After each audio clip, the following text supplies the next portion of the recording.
Bonsoir à tous les enfants, c'est Foot à Vie Jeune. On va parler des finales des compétitions européennes. Il y a 3 clubs anglais cette année. Après avoir eu 3 clubs italiens en 2023, il y aura 3 clubs anglais. Arsenal en Ligue des Champions, Aston Villa en Europa League et Conference League Crystal Palace. On va commencer par Crystal Palace. Avant toute chose, abonnez-vous, likez, commentez et dites-moi ce que vous en pensez dans les commentaires. Et c'est parti, on va commencer par la Conference League, la C4 entre Rayo Vallecano et Crystal Palace. Conference League, finale le 20 mai entre Rayo Vallecano et Crystal Palace. Une finale inédite pour les deux clubs car c'est leur première finale à ces deux équipes. Ils ont très peu au niveau palmarès. L'avantage c'est plus Crystal Palace qui a remporté la FA Cup et la Community Shield l'année dernière.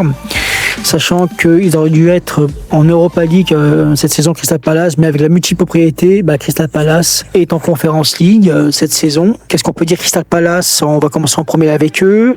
Sur leur dernier match, c'est 5 matchs sans victoire. Ils sont 15e de Première Ligue. Ils sont en train de maintenir leur survie, même si c'est pas facile. Actuellement, ils jouent leur saison dans cette compétition européenne pour gagner plus d'argent, mais aussi aller en Europa League l'année prochaine. Et aussi le problème de Crystal Palace, c'est l'entraîneur qui part. Ça met un gros doute sur l'équipe, ça peut perturber l'esprit. Je pense que l'entraîneur aura plein le cul de perdre les éléments de cette équipe Crystal Palace. Chaque fois, tu es obligé de bâtir. Après, toi, tu veux rester sur le long terme, tu veux bâtir quelque chose, tu veux faire l'histoire de ce club, sachant que Crystal Palace n'a que 2 trophées dans leur histoire en 164 ans, et que là, ils vont dans une finale européenne, la première de leur histoire, et que là, est-ce que ça va leur perturber cette saison ou les résultats, ou peut-être on va finir sous une bonne note pour leur entraîneur. Ça, je ne sais pas, mais on verra sur ce match sur Crystal Palace, Rayo Vallecano. Rayo Vallecano, eux, c'est différent, c'est 5 matchs sans défaite, 2 victoires, 3 nuls. C'est un club de milieu de tableau qui sont pas habitués au challenge. Ils ont fait un bon parcours, assez excellent, mais ils perdent souvent à l'extérieur. Ça, c'est ce que j'ai remarqué en Liga, même en compétition européenne. Ils avaient déjà perdu contre l'AEK Athènes. Après, ils ont fait contre Strasbourg, mais ils ont dominé Strasbourg malheureusement. Ça, c'est le seul point commun qu'ils ont entre Crystal Palace et Rayo, s'ils ont rencontré Strasbourg. Mais Rayo, je les pense plus favoris sur ce match-là. Pourquoi? Parce que ces Espagnols, ils sont plus techniques, ils sont plus offensifs. La différence, ils sont très confiants au championnat. Ils sont à 2 points des places européennes, sachant que les premiers vont en compétition européenne, qui joueront contre Villarreal et Deportivo Alavés. Pour moi, le Rayo Vallecano sera favori de cette finale c'est Conference League. Je les vois assez confiants. Pour eux, c'est une histoire, c'est quelque chose de magnifique. Pour remporter leur premier titre de leur carrière, comme Villarreal il y a 6 ans de ça. Moi, favori de ce match, c'est le Rayo Vallecano Crystal Palace. Europa League, assez inédite aussi entre Fribourg et Aston Villa, 2 équipes qui jouent régulièrement les compétitions européennes, toujours dans le haut du classement. On va parler de Fribourg en premier. Fribourg 7e de Bundesliga, qui joueront pas la Ligue des Champions ni l'Europa League, mais qui vont jouer la Conference League cette année. Parce que la différence, le point entre le 6e et 7e place, c'est de 7 points, ça c'est énorme. Pourquoi je dis que Fribourg joue la Conference League? Car ils sont 1 point d'avance de Francfort et d'Augsbourg, même si c'est une équipe assez excellente au niveau du jeu, au niveau des résultats assez réguliers depuis cette décennie 2020. Fribourg sont en grand danger.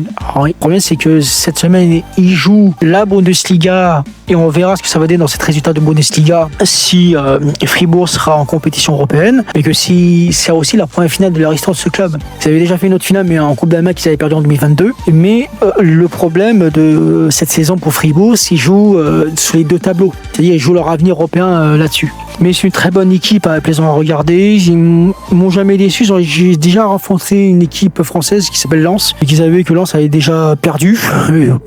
À chaque fois que les clubs français contre son équipe inférieure, ils perdent comme des cons. Mais bon, ça c'est la France comme d'habitude. On se demande comment être fait pour être 5e en indice UEFA, mais ça c'est une analyse assez théologique. Mais je pense que Fribourg sera plus l'outsider de cette finale.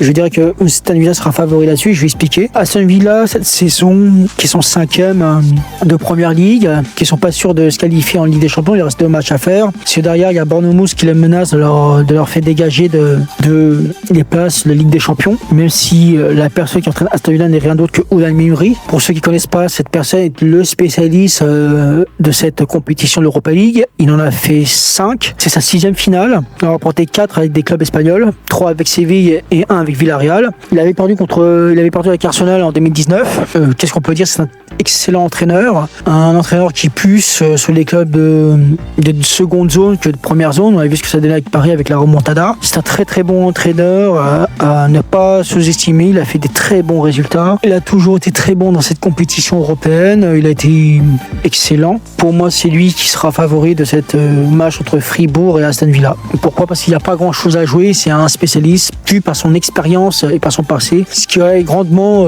renforcé l'équipe de cette équipe-là. Pour le match Aston Villa-Fribourg, c'est Aston Villa qui prend un favori.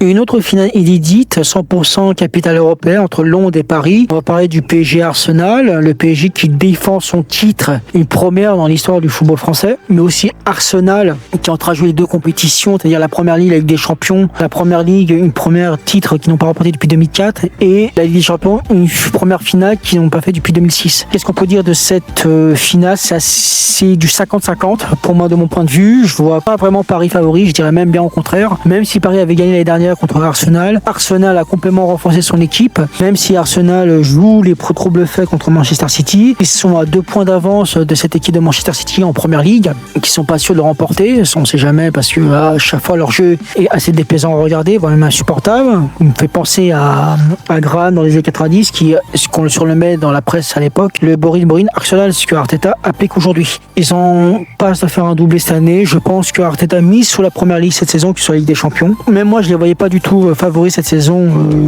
Arsenal. Je les voyais même plus dans les quarts ou demi-finalistes. Assez surprenant, très peu de buts, excellent défensif. Ça, c'est ce qu'on personne ne peut le dire. Ça va être compliqué pour les Parisiens, de les percer en défense, vu qu'ils ont appris leur double confrontation l'année dernière. On va parler aussi de cette saison avec PSG, avec Luis Enrique. Luis Enrique qui a remporté la Ligue 1 à une journée de la fin, avec un Lens exceptionnel qui leur a donné des difficultés. C'est le plus difficile des titres qu'a remporté Luis Enrique. Lens n'a pas lâché l'affaire et je pense qu'avec la continuité du jeu, au début de saison, c'était assez catastrophique. Mais c'est toujours comme ça avec le PSG, à chaque saison qu'avec Luis Enrique.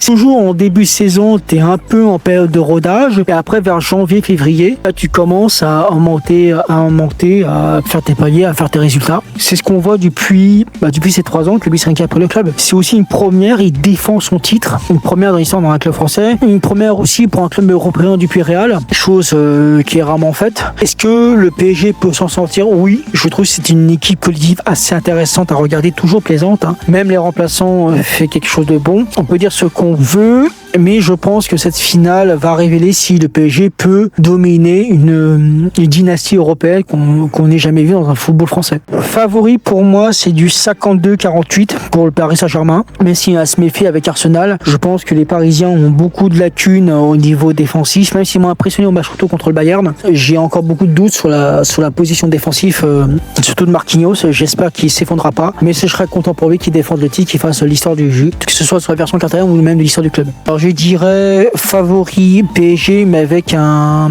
but d'écart assez inoffensif de 1 ou 2 buts. Mes favoris sont là, c'est PSG, Aston Villa, Fribourg. Quels sont vos favoris dans les commentaires? Dites-moi vos pronostics. C'était Foot à Vision. On se voit à la prochaine après les résultats de ces finales. Merci, au revoir.